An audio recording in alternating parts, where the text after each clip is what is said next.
Hello and welcome to the All Access Player on OUGrizzlies.com. We're here with head coach Eric Pogue of the Oakland men's soccer team. Coach, last week, just to follow up on how things went last week, you opened your season at DePaul. A 3-1 loss, but you said for a good portion of that match that you controlled a lot of the game and can take some real positives from that, right?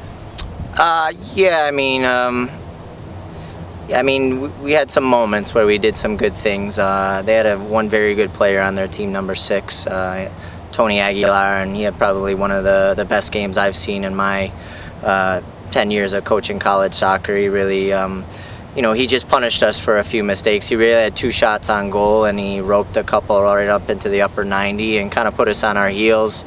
We were unfortunate to get a red card, and we battled back to get a tie at halftime, but got a red card, and again Tony made us pay for one of our mistakes, and that's what good players do, and we can't put ourselves behind the 8 ball with a red card, and it really didn't allow us a chance to come back. So yeah, we looked at the film, we looked at the video, we got back to the training field, and we're excited to get back onto the field tomorrow against Northern Illinois. All right, Coach, and speaking of Northern Illinois, what are you expecting to see from the Huskies, a team that's had a good preseason and a good start to the year? Yeah, Eric Luzzi and his staff done an excellent job. Eric's a good friend of mine. He's an excellent coach, excellent recruiter.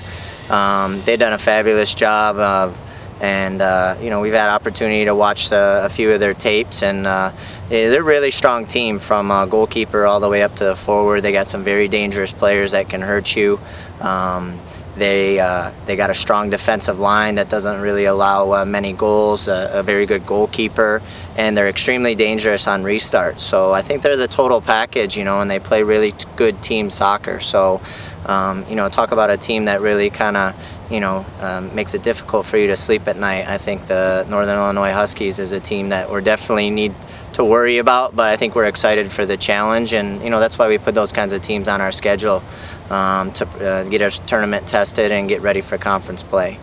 Right, Coach, and you do open the season tomorrow night under the lights. How excited is your team to open up the regular season at home? Yeah, obviously we had a great turnout for the Michigan State game. It was an exhibition on paper, but we obviously didn't really consider that. We had a great crowd, probably 1,500, maybe even about 2,000 people at the game.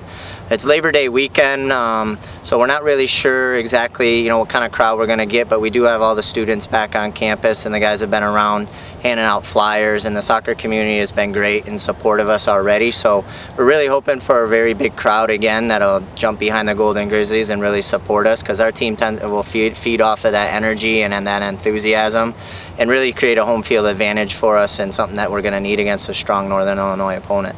And Coach, as we said, with it being the first regular season game and students just getting back to campus, something that might jump out at them is the lights. How nice a feature are the lights, and how big is that going to be an impact in a day which is predicted to see 96-degree temperatures? Yeah. How nice is it that you can play at night? Yeah, it's something that we really haven't had the luxury of doing in the past. Traditionally, this game would be played tomorrow, at 4 o'clock in the afternoon, and it'd be 91, 96 degrees outside, and the atmosphere might not be this will make it a little bit more enjoyable. I think there'll be a little bit cooler temperatures, and I think it will make for a better game for the crowd and for the players, and obviously with a quick turnaround against Butler on Sunday, I think it's important that we're able to save legs, and we're going to really rely on our youth and our depth against Northern Illinois, because we got to turn around and play another good, strong Butler Bulldog team on Sunday. And Coach, as you alluded to, you will play Butler on Sunday. Obviously kind of a homecoming game for the Butler head coach, Paul Snape, who just last year was inducted into the OU Hall of Honor. Are you excited to play one of your former Golden Grizzlies? Yeah, Paul is one of my very closest friends. I was at his wedding. We grew up together. We played with the Michigan Bucks together. We kind of cut our teeth in the coaching ranks together, and I'm excited for him to take over as a new program. He's an exceptional coach. He's a great person. He's going to do a very good job with a young Butler team, and we're excited to welcome him back home and welcome him back to his former playing grounds. But that doesn't mean we still don't want to come away with a win and send him home crying. Right, Coach. Just a general thought about the opening weekend here as we come into play against 2 tough teams.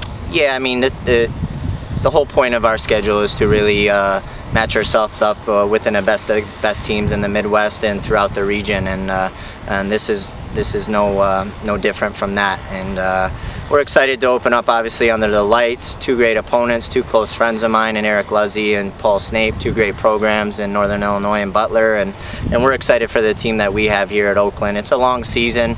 Obviously, we didn't get off to the start that we wanted with a loss against DePaul, but DePaul's a good team, and we'll learn from it. We'll lick our wounds. We'll get back on the training field, and we'll look to make the Golden Grizzlies and our fans proud come Friday, Sunday.